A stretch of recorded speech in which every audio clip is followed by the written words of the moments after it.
वहीं जाट नेताओं से मुलाकात के बाद अरविंद केजरीवाल ने केंद्र सरकार पर निशाना साधा है।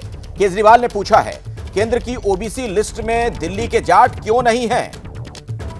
तो आप देख रहे हैं यहां पर भी आरक्षण का मुद्दा गरमाता हुआ नजर आ रहा है। अरविंद केजरीवाल ने केंद्र सरकार को लपेटे में लेते हुए यह बात पूछी है, यह सवाल पूछा है कि केंद्र की ओबीसी लिस्ट में दिल्ली के जाट क्यों नहीं? भारतीय जनता पार्टी वाले मेरे को खूब गालियां देते रहते हैं। मेरे उनसे निवेदन है कि गालियां को तो देते रहो, मुझे कोई दिक्कत नहीं, आप खूब गालियां दो, बस इसका जवाब दे दो कि जाट समाज का जो दिल्ली की ओबीसी लिस्ट में है उसको केंद्र की ओबीसी लिस्ट में कब डालोगे?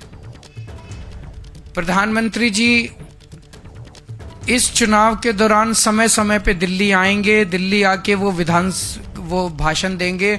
इस बात का जवाब दे दें कि जो उन्होंने 2015 में आश्वासन दिया था और जो उनके गृह मंत्री ने 2017, 2019 और 2022 में आश्वासन दिया था, वो जाट समाज को, दिल्ली के जाट समाज को केंद्र की ओबीसी लिस्ट में कब डालेंगे, ये बता दें।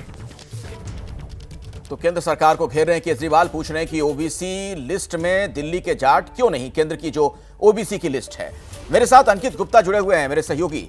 अंकित, क्या यह भी चुनाव में मुद्दा बनता जा रहा है मामला?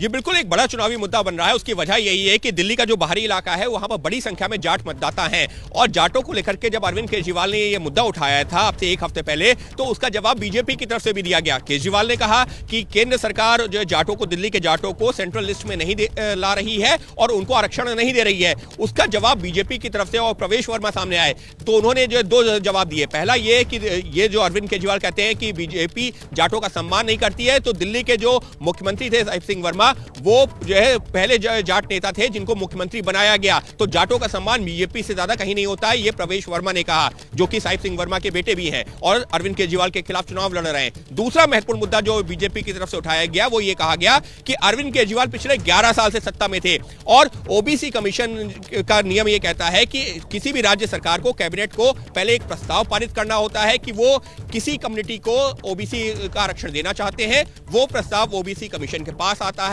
और उसके बाद ओबीसी कमीशन तय करता है कि आरक्षण दिया जा सकता है तो कैसे दिया जाएगा।